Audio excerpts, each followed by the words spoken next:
when you start the meeting. Okay, so then we can end it though, right? And I can not end the meeting, but I could end the recording. Yeah. How do we do that?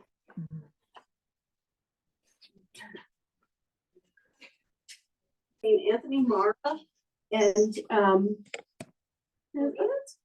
Oh, this is kind of weird. yeah. Anthony Mara and Olivia Chiron. Olivia will be interviewing Anthony, and Anthony will be reading from his new novel. That's November 30th. I'm sorry, I think I said 29th. November 30th here at the bookstore. It's free. It's not this format, so it's a little bit different, but we're sponsoring it along with IAWA Books. And then our next reading, we won't have a reading in December. We often skip that month. But do come here and shop. It's very busy and it's very fun and lovely in the bookshop. So our next reading will be January 20th with Suzanne Mercury and Neil Zagarella. And if I have your email, you'll be getting emails from me. Okay, so let me introduce Gail Thomas to you. She has published 6 books, most recently Leaving Paradise, which is up here, and you can buy it at the register and get it signed tonight. Her poems have been widely published in journals and anthologies. Among her awards are the Charlotte Mew Prize from Headmistress Press, the Narrative Poetry Prize from Naugatuck River Review, the Massachusetts Center for the Books Must Read, Quartet Journal's Editor's Choice Prize, and Seven Kitchen Press's Chapbook Award. And she comes to us from Western Mass, and we really appreciate her traveling here for us. So please welcome Gail. This is good. Thank you. Okay. Great. Thank you so much, Julia and Jen, for inviting me, and thank you all for coming. This is my first time in this bookstore, and I'm in love with it. It's fabulous. And I did join. So I'll be getting all that good stuff in the mail, right? So I'm really happy to be here. My name is Gail Thomas. That doesn't sound Italian, does it? No. My mother is Italian. Her name, and I'll dedicate this reading to her, was Romaine Perugini. Romaine. I've never met another Romaine except my mom. And I want to start just by telling you a little story because it's very apropos, I think. This is the first time really that I've explored the North End. And however, my quest whenever I go anywhere is to find the best meatball.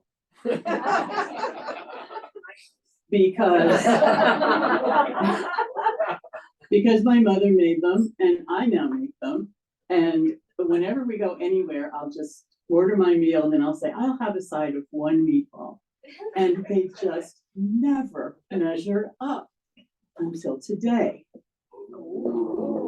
Until today, I had the closest I think I've ever had to my mother's meatball. Where? At Carmelina's. Okay, so that's my introduction to my meatball poem.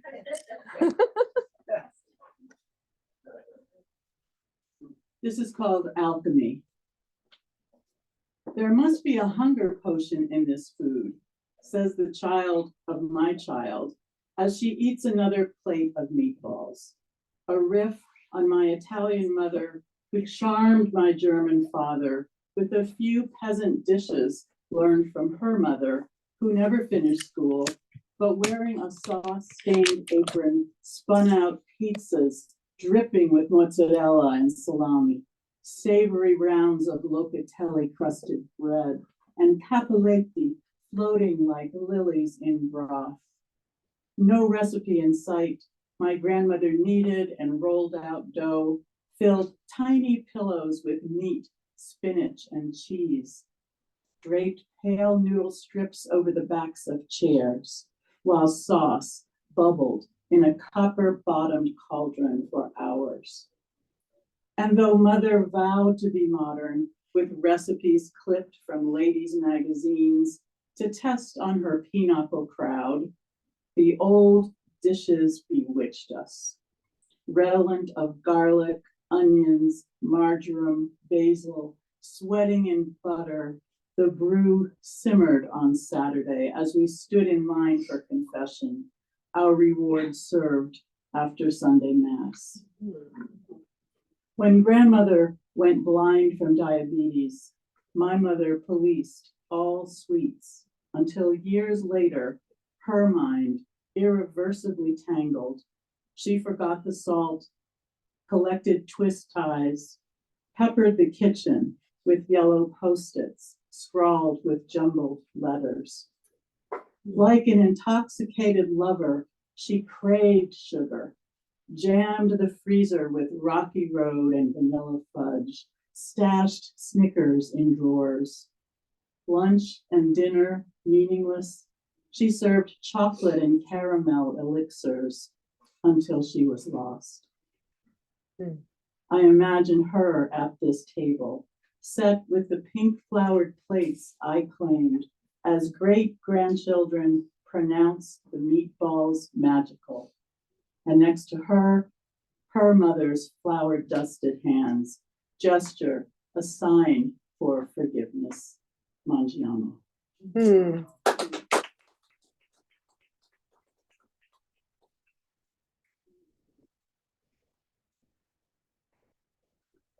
So my mother figures prominently in this book. This is a chapbook called Odd Mercy. My mother had Alzheimer's, and she and I had a very difficult relationship through the years. So now our positions were reversed, and she was the child and I was the mother caring for her, which really changed so much. The disease is a horrible disease. I'm sure anyone here who knows a loved one who has it is very, very difficult. So after she died, I wrote a crown of sonnets called the Little Mommy Sonnets. And so there are 12 sonnets, and the last line of each sonnet becomes the first line of the next. So they're linked, they're knitted together. And then the very last line of the last one is the first line of the first one. So there are 12 of these, but I thought maybe just to give you a taste of it, I would read the first 4 in succession, so you kind of see how it rolls along. And these are American sonnets, as Jennifer said.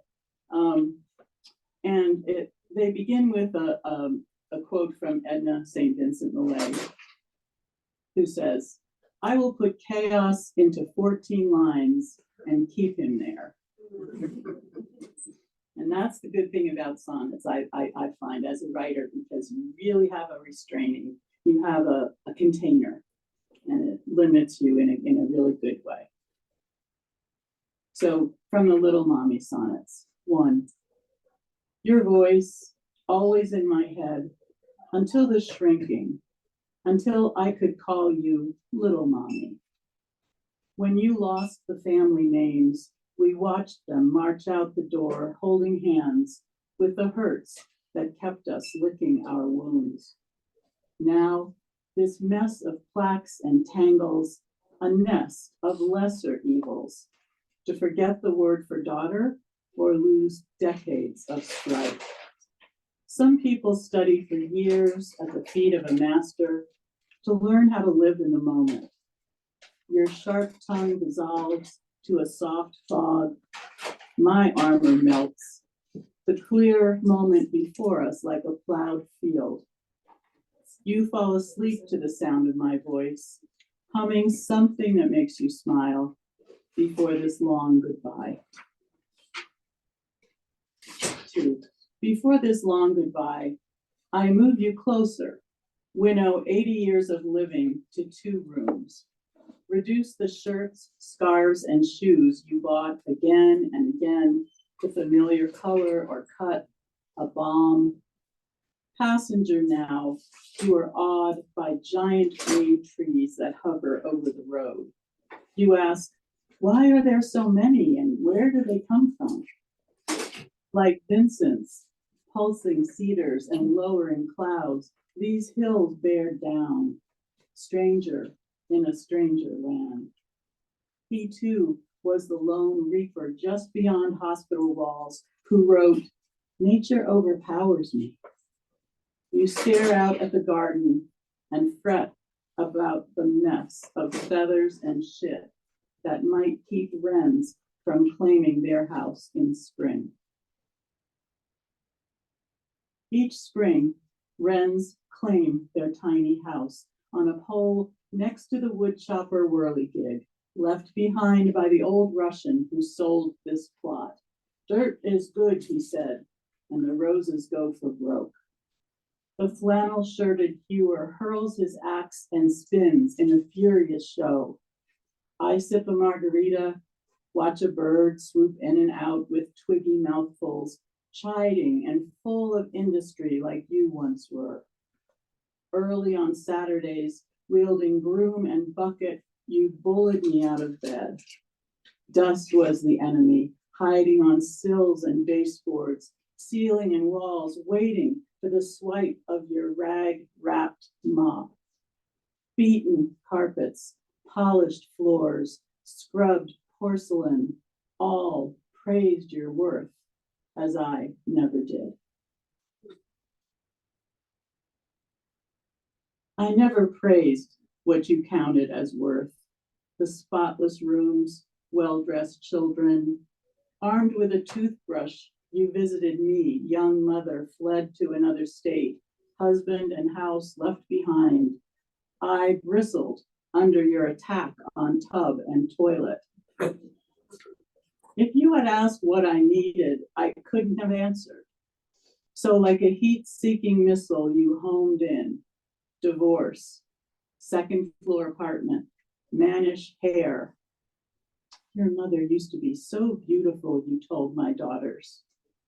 How your own cheeks burned, imagining what your friends would say if they knew about your good girl gone bad. All that polish and shine wasted.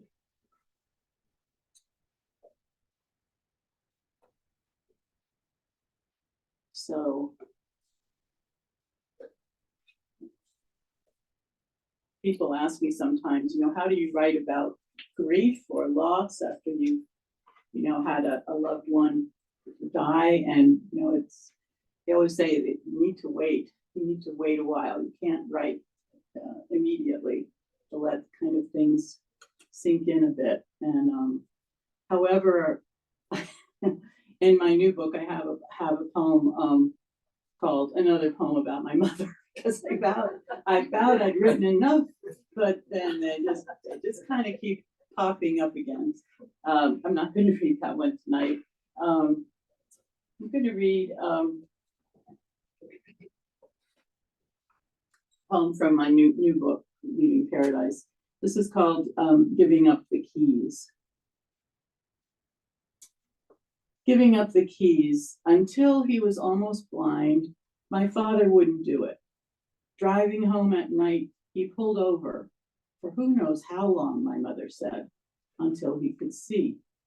She, who peppered the house with Post-it notes, was losing her memory, but she cued him from the passenger seat when the light changed. Until we haggled for months, he asked her to drive, his impatient keys cradled in a glass bowl, until the day in the driveway when she froze, mascaraed eyes focused on the strangeness of dials and tiny letters. She whispered, "I don't remember how to start the car." He told me over the phone, "It's all right, she doesn't go far." That night, I dreamt of my young lover who kept driving her red truck after brain surgery until a seizure propelled the truck into a yellow crosswalk. She killed a man in a blue shirt, and her dog's back legs were paralyzed. From 300 miles away, I drove to ask their doctor to file a report, avert a tragedy. No luck. Until I buried my mother's keys in my bag. At home, I imagined how she would scour each room until she forgot what she was looking for.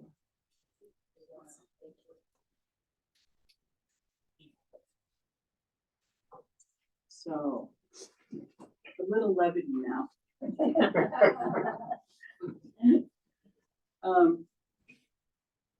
This is from my book, Waiting Back. It's called Haiku Therapy. And there was a time in my life when I left my high school teaching job and struck out with the Mass Cultural Council, with the Elder Arts Initiative, and we went all over the state, working with dancers and choreographers and writers and musicians, working with elders in nursing homes and hospitals. And this story kind of came to me through that time. It's called Haiku Therapy. After his wife died, the counselor recommended grief therapy, where he learned to write haiku. In the apartment, with radio blaring, he counted the syllables. Cherry blossoms die. Everything has turned to shit. I don't give a damn. His daughter was glad he was taking an interest in something. His teacher said to keep writing. Seasons are for fools.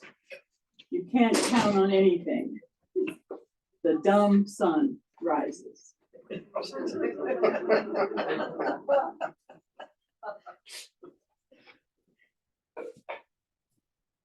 And this is from my new chapbook, Trail of Roots. Having grandchildren is a wonderful thing. It's a great gig. This is called Granddaughter Interprets the World. Some call these brooding clouds menace. She calls them cows. Staccato of jackhammers, whine of drills, she dances. To wake in a panic at 4 a.m. undoes me. She sleeps, oblivious to whatever pounds on the door. Sunflower sags under the weight of its brown head, snaps and falls in a sudden storm.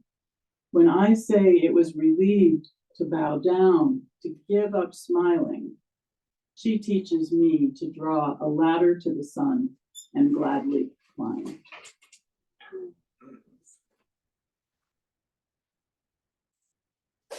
And this poem is, I was born in Scranton, Pennsylvania, and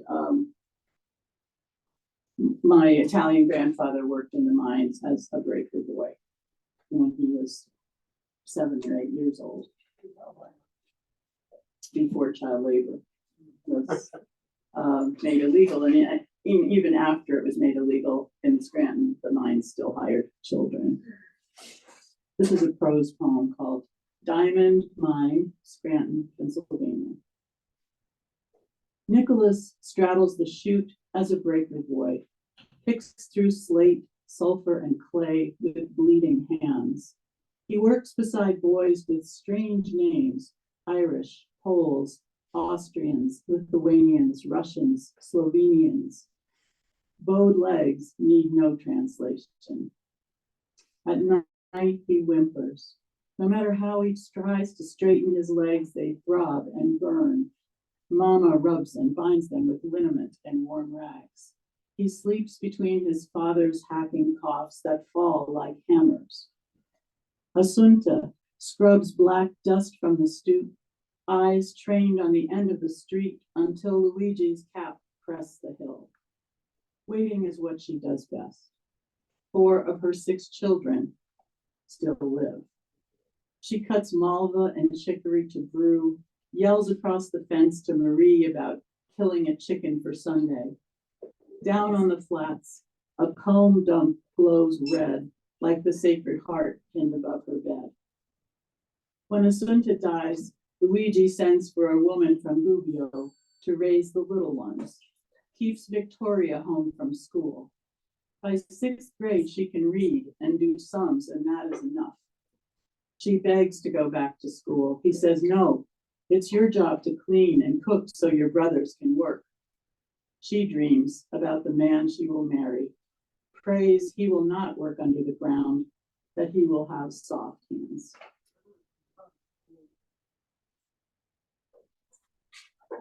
Just a few more.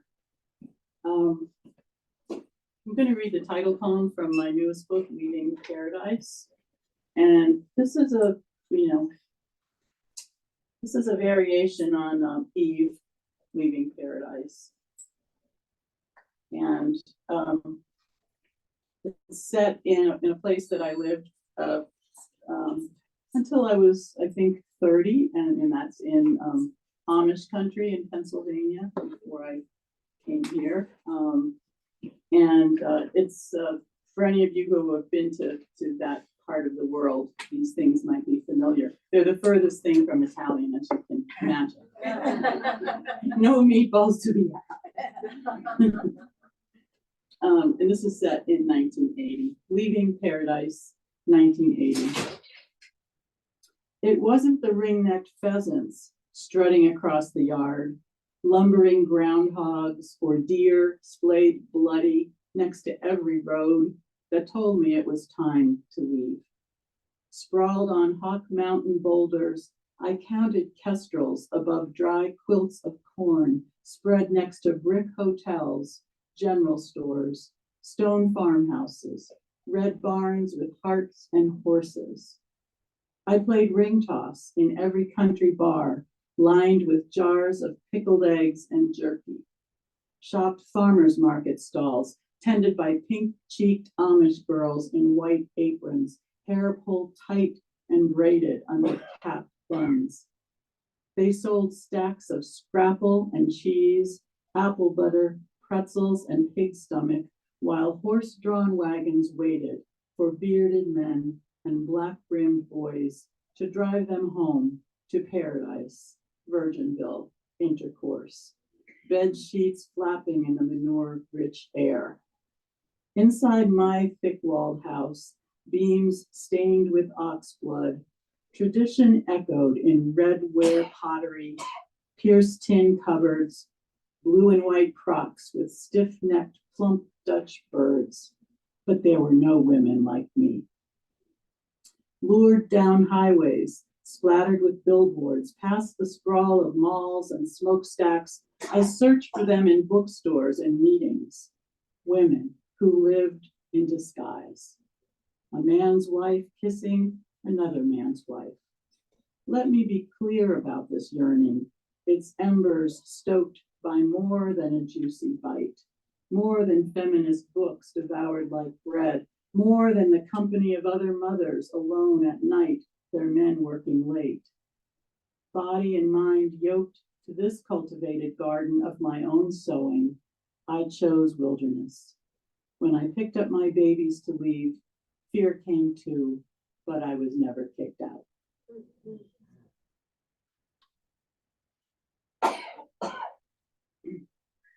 Two more.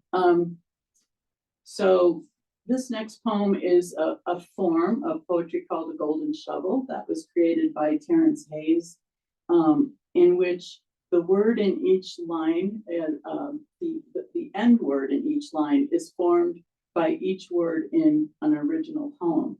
So his original Golden Shovel was written after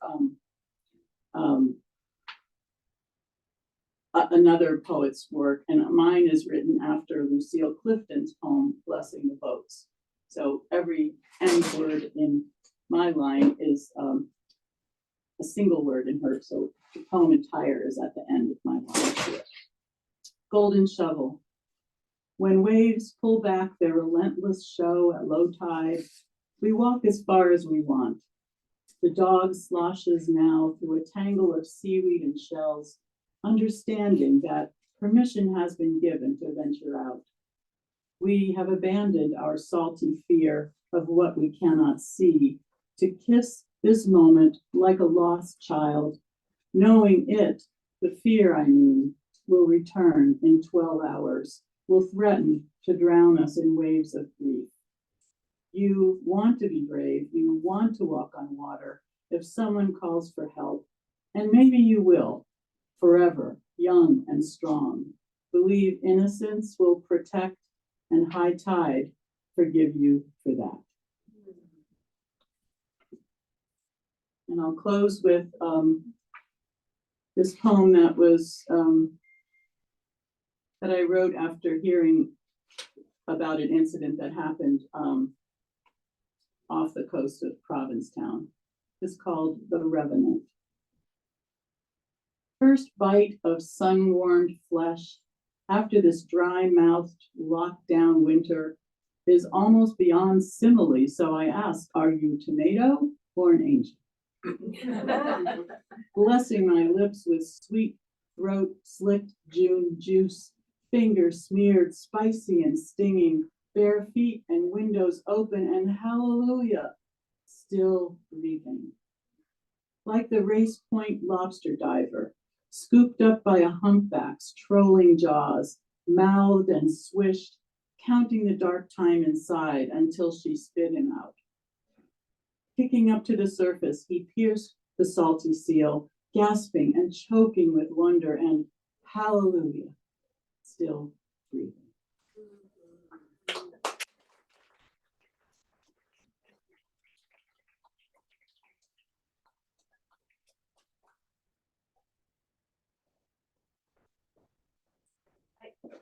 I moved because the Zoom camera was doing an odd thing, so I wanted to get out of its way and make sure it was following me. And that's why I was moving It's okay around. if I'm it didn't so follow sorry. me. It followed you too. Anyway, that was such a beautiful reading. We could have another round of applause. Wonderful tonight, hearing all of the names of all the different women poets kind of circulating through much of our reading. Emily Dickinson, Edna St. Vincent Millay, Lucille Clifton, Carol Ann Duffy. I mean, it's kind of, that feels right. Ivy And Francis. Vivie Francis, Gwendolyn Brooks, that was the Mhm. Golden Child. Yes, right. You know, we're in there with them. It feels good. And that was just it was such a beautiful, sorry, I do have to say it's beautiful to hear those sonnets again from the earlier book. Okay, so it's my pleasure to introduce Linda Dinny Jenkins. She is a poet and an essayist. She's the author of Becoming Italian, chapter and verse from an Italian-American girl, and Up at the Villa, Travels with My Husband. Her poetry has appeared in Via, Ovunque Siamo, and Poeti Italo-Americani e Italo-Canadesi. She lives in Salem, Massachusetts. So thank you for coming from Salem. Welcome, Linda.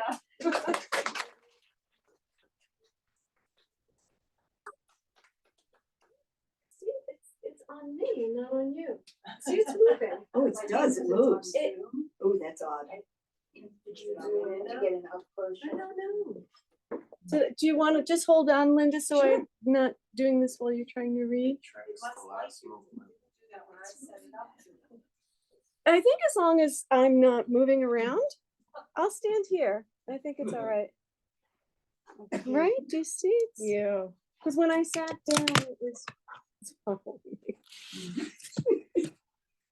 I'm just gonna hide. I'm just gonna hide back here. Go ahead, Linda. Okay, then you can cue me when I'm running out of time.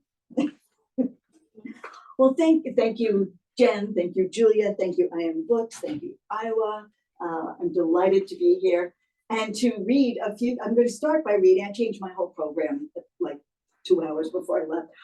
I'm going to read some things that I haven't read in a while. I'm going to start with the earlier book, Up at the Villa. Tim and I, my husband and I, did, I don't know if we still do, but we did small group tours to Italy. And I had a request from his cousin a few months ago about putting together a tour to the Amalfi Coast. And I thought, this is what I've been dreading my whole life. I don't want to take people to the Amalfi Coast. There are so many more interesting places that don't involve death-defying drives.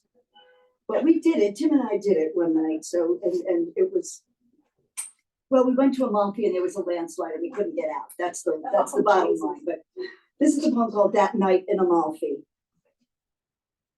That night in Amalfi, after the day of hard rain, when we walked this city, cranky and damp, after the storm brought the rocks down from the side of the mountain, after the bus could not make its way through, After we checked in and out of the hotel because I needed a bath. After the mad scramble, running up hundreds of stone stairs in the dark to find another bus waiting. After we fell to our seats, soaked and out of breath. After the bus slowly pulled out of the city, rounding the ridiculous S-curved coast road. That night in Amalfi, we sat oh so still with 5 or 6 others, plus the driver, and we sat up front in the first seats behind the big glass. And after a time, we looked out. That night in Amalfi, there was a moon fuller than any ever, anywhere. And it shone on the water, on the bay, like a cliche, full bright, with perfect beams that could take a person straight to heaven. Except that heaven was on the coast road that night, and the moon followed us through town after sleepy town, turn after treacherous turn, the driver dropping people off one by one, all the way to Sorrento near our little hotel. That night in Amalfi, we were the last ones off the bus, and we walked into the illuminated square where a few stragglers were still strolling arm in arm or sipping late night coffee, and they did not look up. They did not notice us, nor the dewy moonbeams in our hair.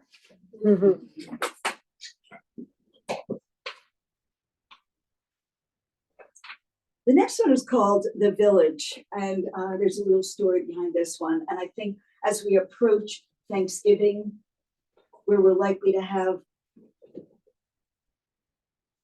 discussions around the table about various things, something similar happened. We were in a very tiny town in the Po Valley.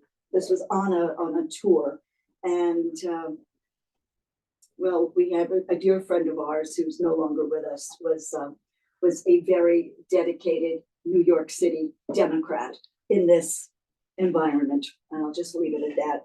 It's called The Village.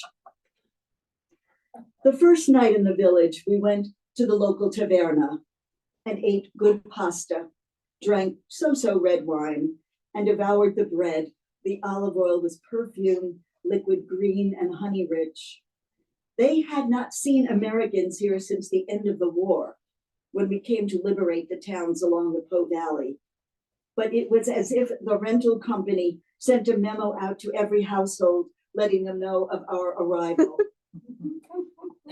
6 weeks after declaring war on Iraq, there we were in northern Italy trying to be invisible, joking that we were Canadian. Sono canadese. I had them all practiced to no avail. When the first local raised his glass to toast the Americani, it was clear that he was pro-Bush by his upturned thumb, and we knew the evening was far from over.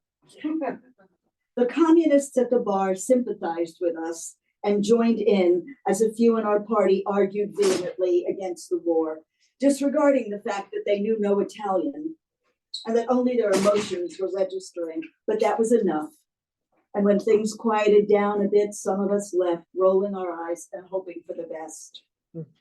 In a few hours, we went back to break up the inevitable fight, only to find that the so-so wine had done its job. I swear, if we had known the words to Lily Marlene, we probably would have all stayed and swayed and sung, lifting glasses in the mad moonlight. And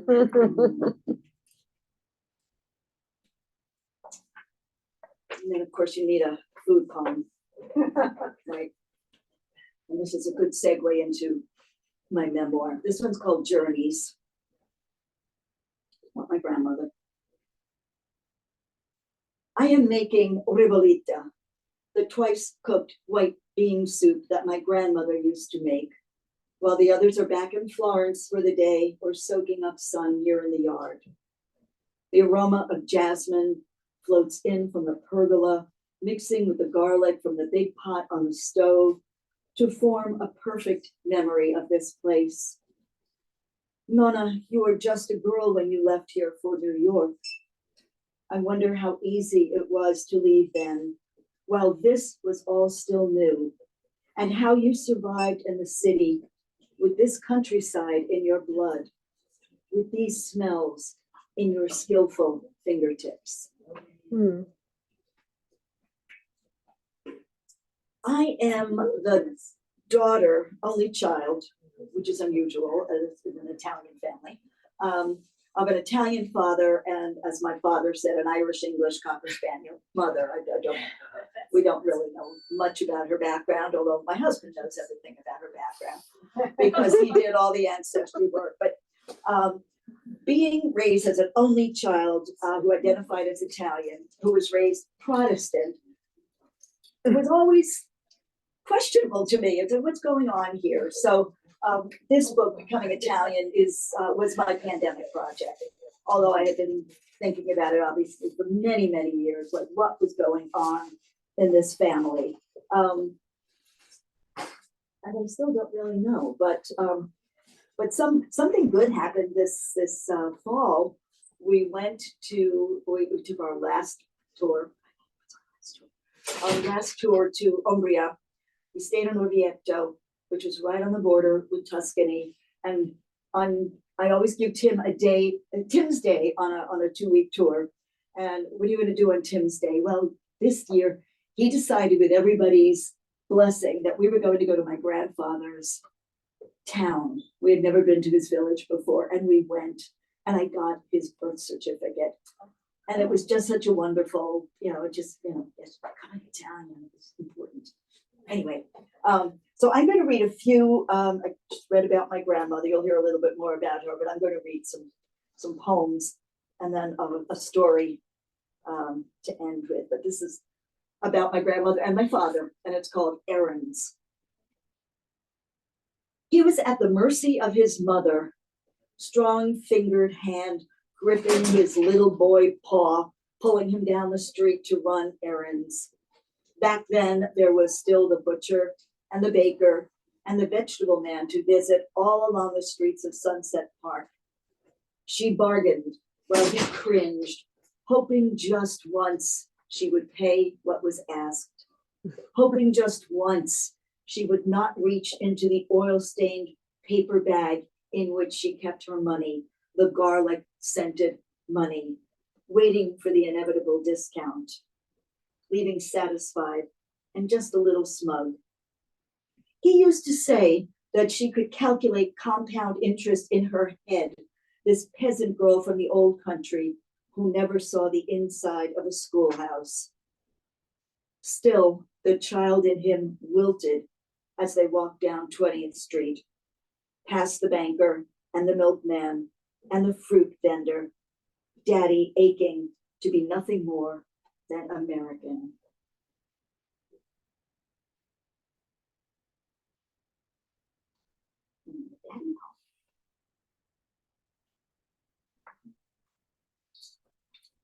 This one is called Tomato Knife.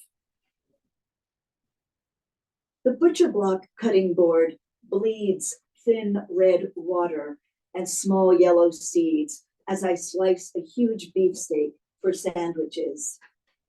Carefully, methodically, I bring the tiny serrated edge knife down through the flesh again and again, the white plastic handle fitting snugly in my palm.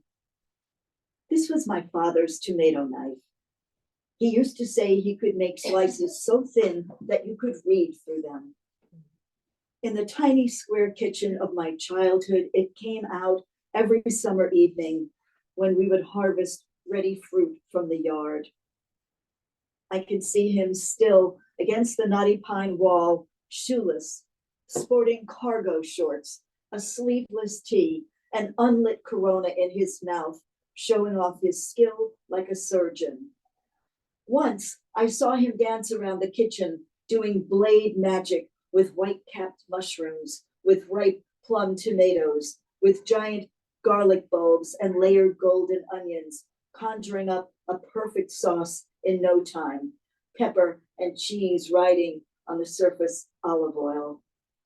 So I have taken this cheap artifact with me from house to house, tucking it into my drawer, bringing it out from time to time when such precision is required.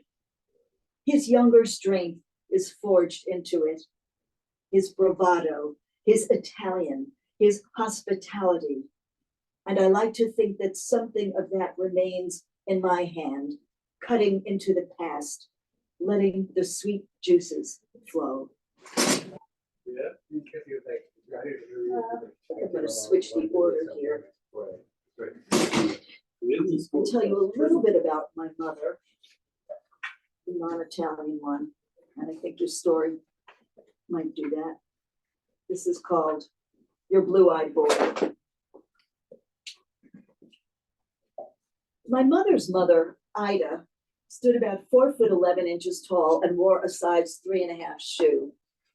The entire time that I knew her, some 25 years, she wore variations of the classic little old lady shoe, chunky heeled high vamp tie shoes that were distinguished as everyday, plain white, navy, or black leather, and dressy black leather with a velveteen vamp and decorative little holes. For many years, we drove from our house in Massapequa into New York City to the Dr. Scholl's store on West 34th Street to buy shoes. Grandma would get her foot measured professionally. Did they think it had grown since the last time? And then view the new selections and pick out what she wanted. They had to be special ordered, of course, so a return trip was required to pick them up. All in all, this was a very expensive and time-consuming proposition for a very middle-class working family. But hey, Grandma needed shoes, right? Progress came when Dr. Scholl opened a store in the suburbs. Hempstead was still a haul, but not the teeth-shattering, anxiety-provoking trip that going into Manhattan was for my family. One year, maybe 1963 or 64, when Mom and I were on the return trip to pick up what Grandma had ordered, we stopped for a few minutes at a bookstore.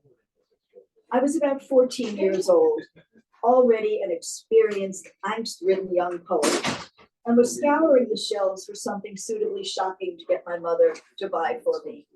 These were the days of $1 a week allowances, so I couldn't buy much for myself. Anyway, Mom was getting impatient, standing in the front of the store and waiting for me to come out of the stacks. Then I found it. 100 Selected Poems by E. Cummings. Originally published in 1923, this was the first evergreen edition from 1959, and it bore a price tag of $1.75. I still have my copy, unglued front cover and all. I flipped through its pages and was very pleased with my choice. Here was a book that, by its very publication, told me that it was all right to break the rules. Lowercase letters, lines that stretched across and up and down the page, no discernible rhyme scheme. This would do nicely. Of course, I had a passing acquaintance with Cummings already and had adopted his lower cases in some of my own poetry, as had most teenage girls at the time. But here, as was required in my household, was proof that this was legitimate and that poetry itself could be lovely and nonsensical and horrifying all at once.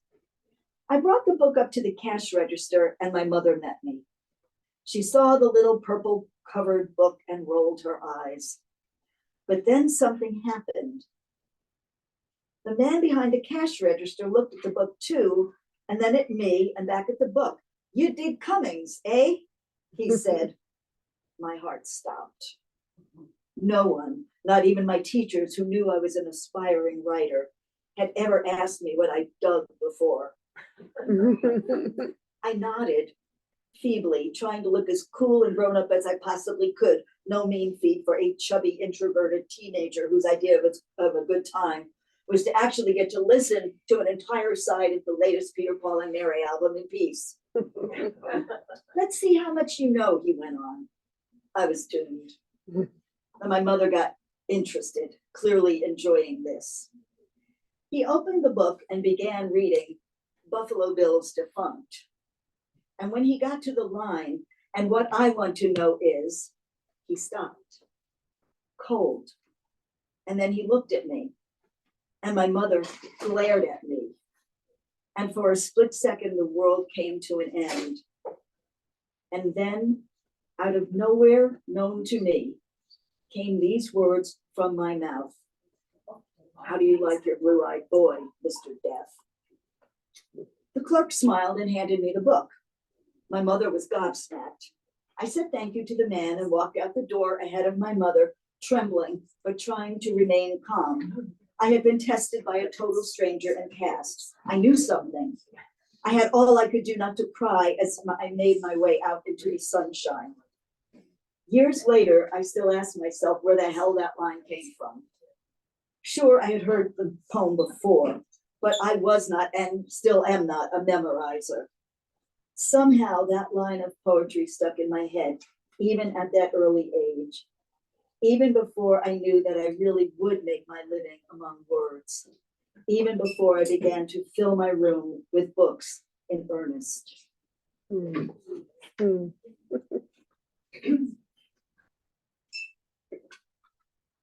My grandfather, actually, if I have time, I might read the story. Are we doing okay? Yeah, I think so. Okay. I might read another story and then end with a poem. And this is the story called La Familia, and it was inspired by the picture on the cover of the book. A few months after my grandfather died in 1971, my parents made a trip to New York City to pick up something they had left there a few months before.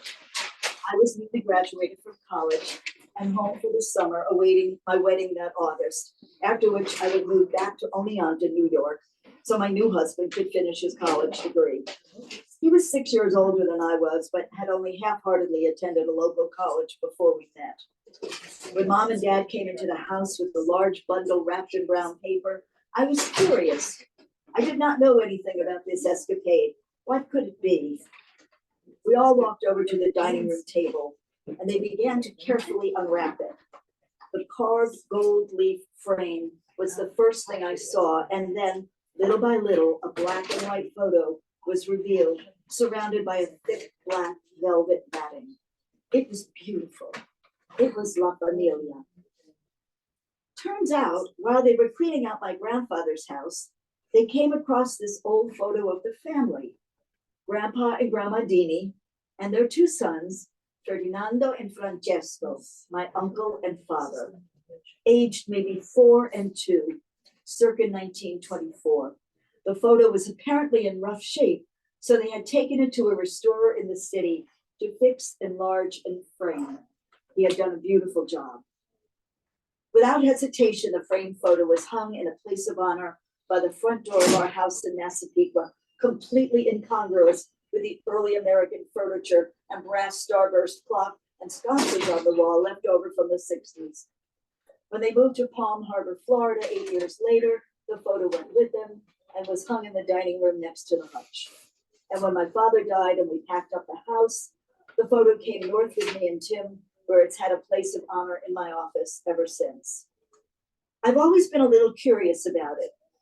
Almost every Italian American I know has a similar family photo taken in front of some classic backdrop. And I'll bet we all have pretty much the same questions. Where did they get the money to do this? Why did they do it? Was a copy sent back to their villages to show that they were prospering in this new world? Were those clothes rented, or was this their big occasion best? Was this taken at said big occasion, or did they go into a studio? Of course, I have no answers for any of this. It's just another family mystery that will never be solved. My father is the little guy up on the pedestal.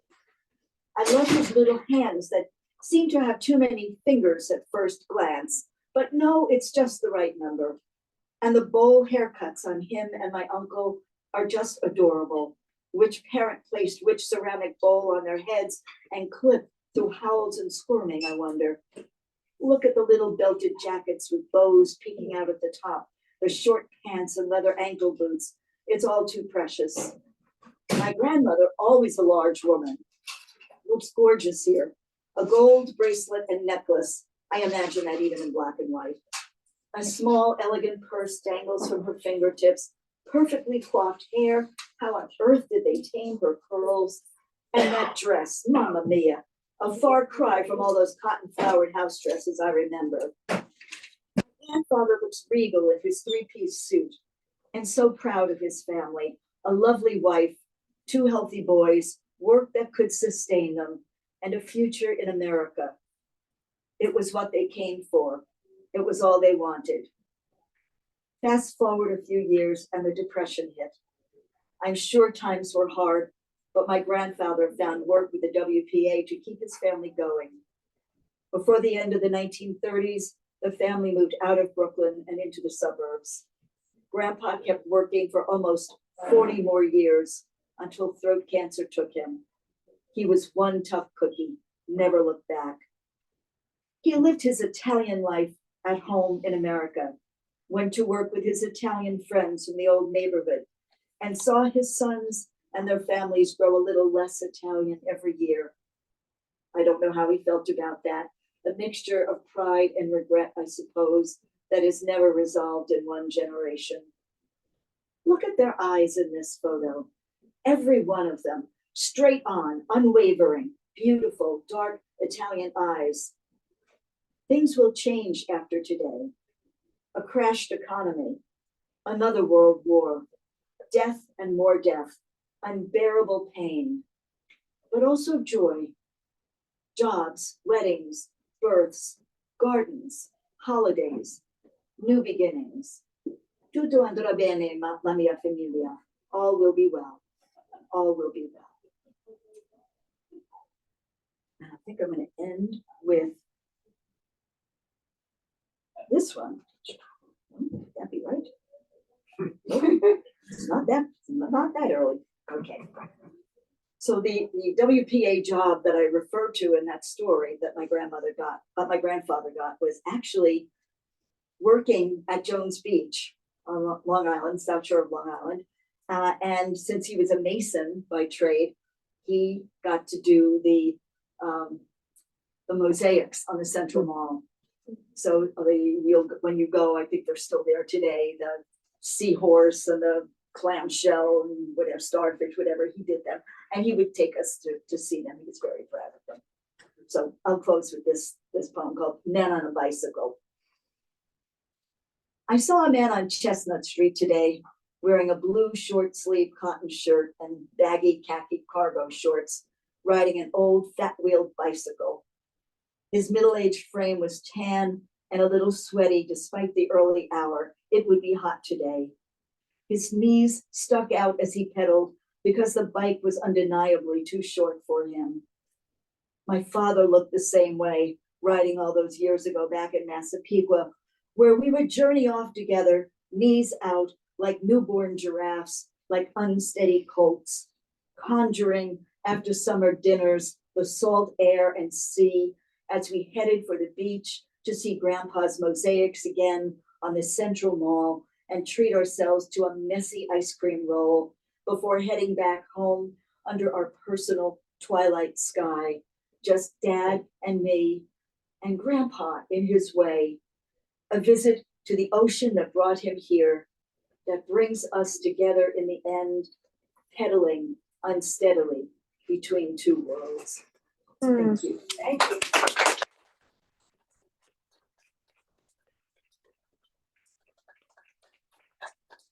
So much to both graders, Gail and Linda. Books are actually at the register, and I'm sure they'll be happy to sign books. And there's biscotti up here. So hope to see you all November 30th, if not then, January 20th. And give us your email if you haven't yet. Good night. Thank you.